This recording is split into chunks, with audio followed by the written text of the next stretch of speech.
Greetings. This is part two of my interview with Gloria and her journey with cancer. You have listened to the story that she has spoken so clearly, openly, and honestly of what it was like from the moment the doctor said to her, "You have cancer," to the point where she's able today to tell her story, and a powerful, powerful story it is. We know that Gloria went through a very difficult time. Anybody who has heard those words or is afraid of hearing those words, "You have cancer," you know how your stomach drops. Why me? Why me? How am I going to get through this? And of course, the question I asked when the doctor said to me, "You have cancer," I wondered, well, is this it? Am I going to die?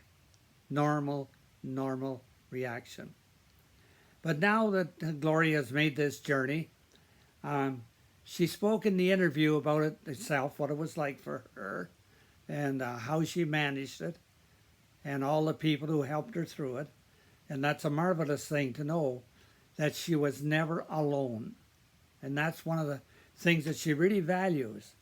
And you can certainly see that in her story, that she was never alone. Her faith. Yes, her faith was tested, sure. But nevertheless, she comes out stronger than ever.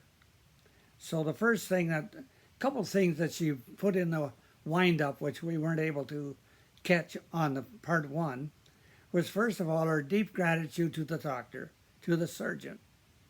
The one she was referred to in Oshawa turned out to be a wonderful, wonderful human being, full of kindness, compassion,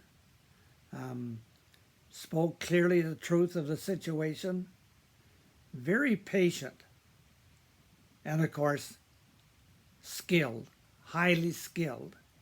And Gloria would tell us that she knows a lot of her state today can be attributed to the wisdom and the skill of this wonderful, wonderful doctor. And Gloria is deeply grateful, as she said in interview, the doctor saved her life. Gratitude beyond gratitude. And secondly, she didn't make the journey alone. Her family. And there's two sides to this family story. The one is their stress, their deep love for her husband and children, their deep love for Gloria and her love for them. And they journeyed with her. And they had their fears. They had their struggles, of course they did, as a family. But they pulled together. She knew she was never alone. She was always accompanied by her family, by their powerful love and concern for her, that even with their own stress level regarding her cancer, her family stood by her and profoundly strengthened her. I think the other people she gives gratitude to is the Sisters of St. Joseph. She has wonderful friends there in the Sisters at the Mount St. Joseph, and they certainly assured her of daily prayer, the power of prayer. And that's something that's sometimes missing when people are journeying with cancer. But we believe in a holistic care, holistic medical care. And the spiritual is a very important part of that. And Gloria knows she was very lucky to be connected with and very strongly influenced by the community of the Sisters of St. Joseph, who carried her and her family in their heart with prayers during all this time of her long journey to where she is today. So there was the Sisters of St. Joseph, but also many of her friends. She heard from people, phone calls, emails, food at the door, all the things that people can do when a person is going through a very, very difficult and scary experience in their life. And Certainly the community did not fail Gloria. It did not. The community came through in shining colors in their support of her. And I think the last thing that really Gloria, that I saw in listening to her, is she was a collaborator in her journey. She collaborated with the doctor and the healthcare system. She collaborated with them. And her own resilience and the things she found out about herself that she may never have known beforehand. She talked about finding a calming experience through meditation. Just to be, the scripture says, be still and know that I am God.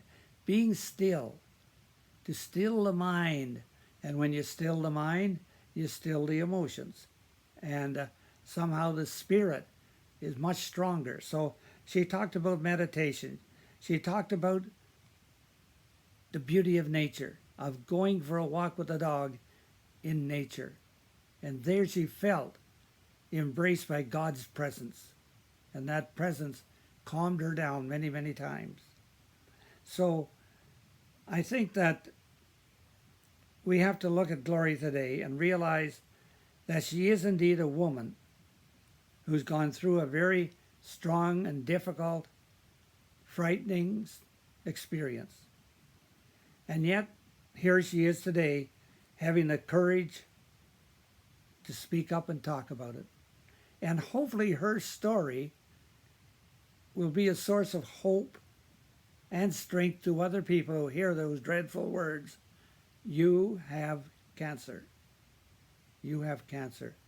They're hard words to hear, but somehow Gloria shows that through it all, with all the roller coaster feelings and all the thoughts and everything else, that somehow she collaborated with her own well-being, her own resilience, her own courage, her own taking steps that could keep her spirit up when at times her spirit would drop down. And I hope that anybody who's living with cancer now or is seeking treatment now or in the future hear the words, you have cancer, I would hope that as you listen to Gloria's interview, you will find it filled with hope, with courage, with optimism, a sense of being supported by so many people. Perhaps if you're able, you tap into your spiritual resources and sources, and you have the courage to be a participant, a collaborator in your journey and the spiritual dimension to the treatment of cancer and its outcome, which can be very, very successful in many instances. And so today I thank Gloria for sharing her story with us. I hope you are that it's well received by you as well. God bless.